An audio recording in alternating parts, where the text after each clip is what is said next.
मैं मधु भटनागर अपने YouTube परिवार के सभी सदस्यों का अभिनंदन करती हूँ। करवा चौथ की पौराणिक व्रत कथा।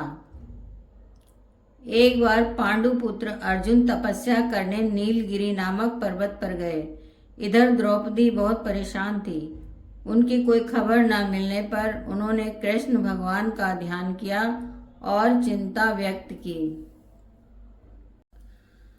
कृष्ण भगवान ने कहा, बहना, इसी तरह का प्रश्न एक बार माता पार्वती ने शंकर जी से किया था। तब शंकर जी ने माता पार्वती को करवा चौथ का व्रत बतलाया।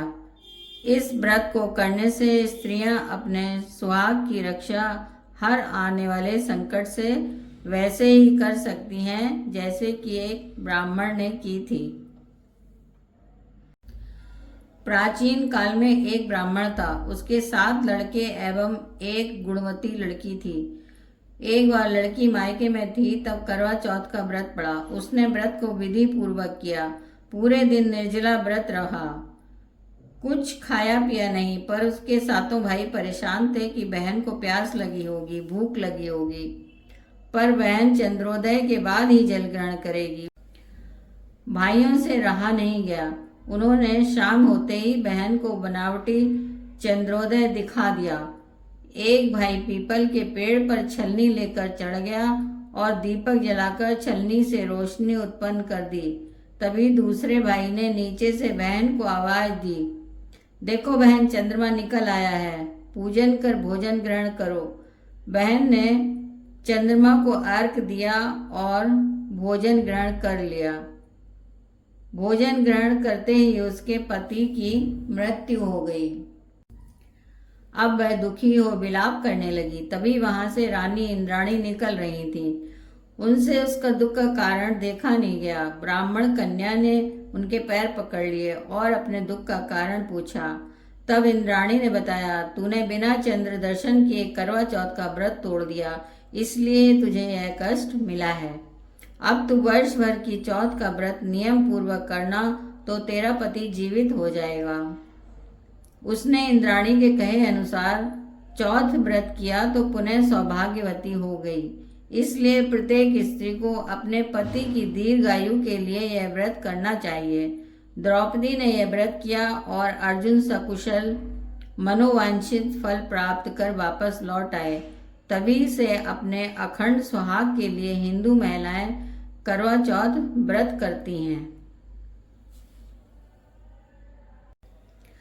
शाम को भाई जब अपना व्यापार व्यवसाय बंद कर घर आए तो देखा उनकी बहन बहुत व्याकुल थी। सभी भाई खाना खाने बैठे और अपनी बहन से भी खाने का आग्रह करने लगे, लेकिन बहन ने बताया कि उसका आज करवा चौथ का निर्जल व्रत है और खाना सिर्फ चंद्रमा को देखने के बाद अर्घ देकर ही वह खा सकती है। चूंकि चंद्रमा अभी तक निकला नहीं है, इसलिए वह भूख प्यास से व्याकुल हो उठी है। सबसे छोटे भाई को अपनी बहन की हालत देखी नहीं जाती और वह पीपल के पेड़ पर दीपक जलाकर छलनी की ओर से रख देता है। दूर से देखने में वह ऐसा प्रतीत होता है कि जैसे चतुर्दशी का चांद उदय हो गया हो। इसके बाद भाई अपनी बहन को बताता है कि चांद निकल आया है, तुम उसे अर्घ देने के बाद भोजन कर सकती हो।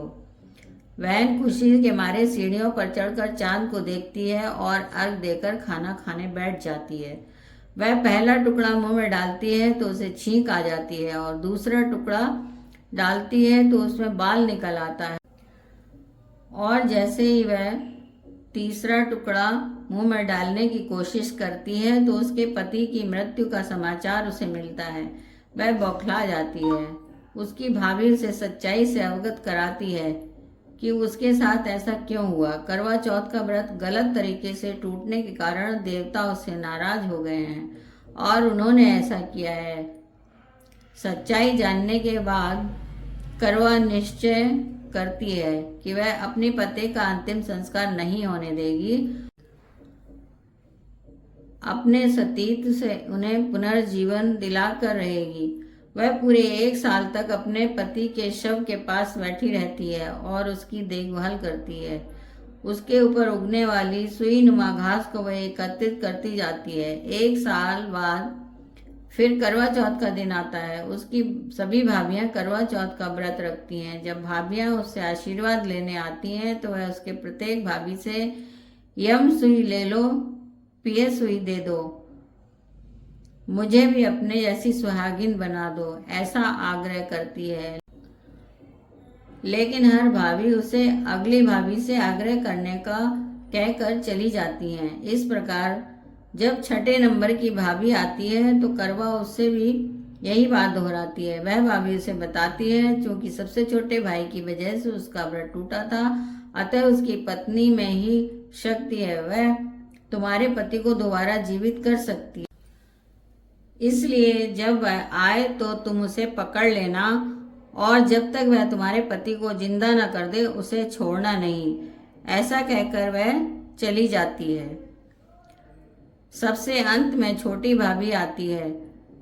करवा उनसे भी सुहागिन बनने का आग्रह करती है, लेकिन वह टाल मटोल करने लगती है। इसे देखकर करवा उन्हें जोर से पकड़ लेती है और अपने सुहाग को जिंदा करने के लिए कहती है। भाभी उससे छुड़ाने के लिए नोचती है, खसोटती है, लेकिन करवा नहीं छोड़ती। अंत में उसकी तपस्या को देखकर भाभी पसीज जाती है और अपनी छोटी अंगुली को चीरकर उसमें से अमृत उसके पति के मुंह में डाल देती है। करवा का पति तुरंत श्री गणेश कहता हुआ उठ बैठता है। इस प्रकार प्रभु कृपा से उसकी छोटी भाभी के माध्यम से करवा को उसका सुहाग वापस मिल जाता है। हे श्री गणेश, माँ गौरी, जिस प्रकार करवा को चिर सुहागन का वरदान आपसे मिला है वैसा ही सब सुहागिनों को मिले। करवा चौथ माता की जय। कथा को सुनने के बाद जब चंद्रमा निकलता है तब चंद्रमा की पूजा की जाती है। चंद्रमा को अर्घ दिया जाता है, आरती की जाती है और जमीन में चंद्रमा बनाकर उनकी पूजा की जाती है। पूजा करने के बाद बड़ों का आशीर्वाद लिया जाता है